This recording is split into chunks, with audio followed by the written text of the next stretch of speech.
Masuk sedikit tentang diagram kelas. Jadi, kelas diagram merupakan alur jalannya database pada sebuah sistem. Lalu dilihat perbedaan antara kelas dan objek. Jadi, kelas adalah cetakan atau template atau blueprint-nya, sedangkan objek adalah bentuk nyata dari kelasnya. Jadi contoh dari kelas dan objek adalah kelas misalkan cetakan kuenya, kalau objeknya adalah kue yang dihasilkan dari cetakan tersebut. Untuk contoh lainnya bisa dilihat di bawah slide. Jadi contohnya misalkan kelasnya adalah orang, maka objeknya bisa Budi, Amel, Rani, Ranti, dan lain sebagainya. Jadi bedakan antara kelas dan objek ya. Contoh lain dari kelas dan objek adalah misalkan kalau kelasnya mata kuliah, objeknya adalah algoritma pemrograman, e-commerce, database, dan lain sebagainya. Itu contoh bedanya antara kelas dan objek. Lalu masuk ke kelas diagram, jadi nanti di diagram kelas simbolnya ada segi 4 yang dibagi 3 bagian. Bagian atas untuk nama kelasnya, bagian tengah untuk atribut, dan bagian bawah untuk behavior. Atribut, nama lainnya bisa disebut juga dengan property atau data. Jadi atribut adalah variabel atau member atau nilai datanya bisa ditentukan di objek. Contohnya di kelas orang, jadi ini nama kelasnya adalah orang, maka atributnya adalah bisa nama, bisa umur, bisa alamat, hobi, dan lain sebagainya. Maka behavior di bagian bawahnya, behavior artinya perilaku suatu objek dinyatakan dalam operation. Jadi behavior bisa disebut juga dengan operation, bisa disebut juga metode, bisa disebut juga dengan fungsi. Oke. Jadi contohnya di sini kalau behavior dari kelas orang adalah bisa berjalan, berlari, diam, duduk, dan lain sebagainya. Itu contoh dari behavior dari kelas orang. Contoh lain di sini, misalkan kelasnya mata kuliah. Kelas mata kuliah, atributnya adalah nama, SKS, bisa juga jumlah jam. Oke, lalu di bawahnya, behavior bisa disebut juga dengan operation, bisa juga metode atau fungsi. Di sini adalah operationnya adalah bisa tambah, bisa edit, bisa hapus. Oke, jadi bedakan dulu mana kelas, lalu mana objek, lalu simbol kelas diagram yang terdiri dari 3 bagian, yaitu nama kelas, tengah atribut, dan bawah adalah behavior. Nama lain dari atribut adalah property atau data, dan nama lain dari behavior adalah operation, metode, atau fungsi.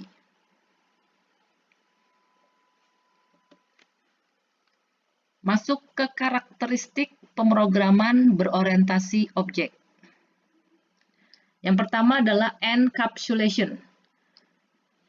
Contohnya di sini adalah mekanisme menyembunyikan suatu proses dalam sistem untuk menghindari interferensi dalam menyederhanakan penggunaan sistem itu sendiri. Contohnya tombol on atau off pengaturan suhu pada AC. Encapsulation berarti membungkus kelas dan menjaga apa saja yang ada di dalam kelas tersebut baik metode ataupun atribut, agar tidak dapat diakses oleh kelas lainnya. Oleh karena itu, terdapat level akses kelas yang terdiri dari public, protect, dan private. Jadi kalau dilihat di simbol kelas diagramnya ini, di atribut dan behaviornya ini ada simbol minus dan ada plus. Nah, itu disebut dengan level akses kelas. Jadi level akses kelas kalau public itu yang simbolnya plus, kalau protect yang simbolnya string, dan private yang simbolnya minus. Enkapsulasi data dapat dilakukan dengan cara mendeklarasikan instance variable sebagai private dan mendeklarasikan metode yang sifatnya public untuk mengakses variabel tersebut. Oke, jadi contohnya di sini encapsulation dan access modifier. Kalau private bisa diakses dalam kelas yang sama, hanya dalam kelas yang sama. Kalau package yang sama tidak bisa diakses, dalam subclass juga tidak bisa, dan dalam package lain juga tidak bisa diakses. Sedangkan kalau protect string itu bisa diakses dalam kelas yang sama, dalam package yang sama bisa diakses, dalam subclass bisa diakses, tapi dalam package lain tidak bisa diakses. Sedangkan public plus itu bisa diakses dalam kelas yang sama, dalam package yang sama, dalam subclass, dan dalam package lain bisa diakses. Oke, lalu karakteristik yang kedua adalah inheritance atau pewarisan. Suatu kelas dapat mewariskan atribut atau metode kelas lain atau subkelas serta membentuk kelas hierarki. Oke, dalam pemrograman Java, penetapan inheritance ditandai dengan keyword extend. Jadi contohnya di sini, misalkan kelas sepeda gunung mewarisi kelas sepeda. Jadi kelas utamanya adalah sepeda. Lalu inheritance-nya adalah sepeda gunung. Inheritance disimbolkan dengan panah tertutup ya ke atas. Oke. Jadi contoh inheritance-nya misalkan sepeda bisa dibedakan menjadi sepeda gunung, sepeda mini, atau misalkan sepeda ontel. Itu contoh inheritance. Contoh inheritance yang lain, contohnya adalah misalkan pegawai. Kelas pegawai bisa dibedakan. Ada pegawai tetap, ada pegawai kontrak, ada pegawai outsource misalkan. Nah, itu contoh inheritance juga.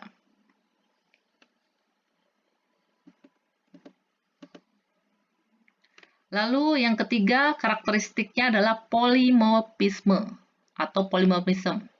Suatu objek dapat memiliki berbagai bentuk. Implementasi konsep polymorphisme adalah overloading, penggunaan satu nama untuk beberapa metode yang berbeda parameter, atau overriding, terjadi ketika deklarasi metode subclass persis sama dengan metode dari superkelasnya. Oke.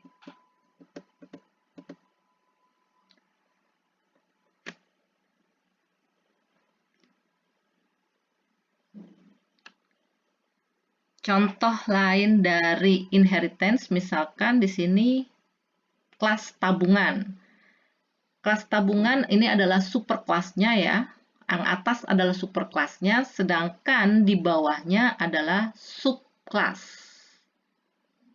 Jadi misalkan tadi sepeda itu kelas sepeda itu adalah superkelasnya, kalau sepeda gunung adalah subkelasnya. Sepeda gunung subkelas, subkelasnya beda. Contoh lainnya adalah misalnya sepeda mini. Nah, itu contoh inheritance. Misalkan inheritance di sini kelas tabungan, dia punya atribut ada nomor rekening, ada nama pemilik tabungannya, itu atributnya. Sedangkan dibedakan nanti subkelasnya adalah deposito. Deposito pasti juga ada nomor rekeningnya, ada nama pemiliknya. Nah, nomor rekening dan nama pemiliknya biasanya sama antara di tabungan dan di nama deposito. Nah, itu berarti yang sama itu adalah pewarisannya atau inheritance-nya. Bedanya, misalkan di jatuh tempo dan suku bunganya, atributnya ada di deposito.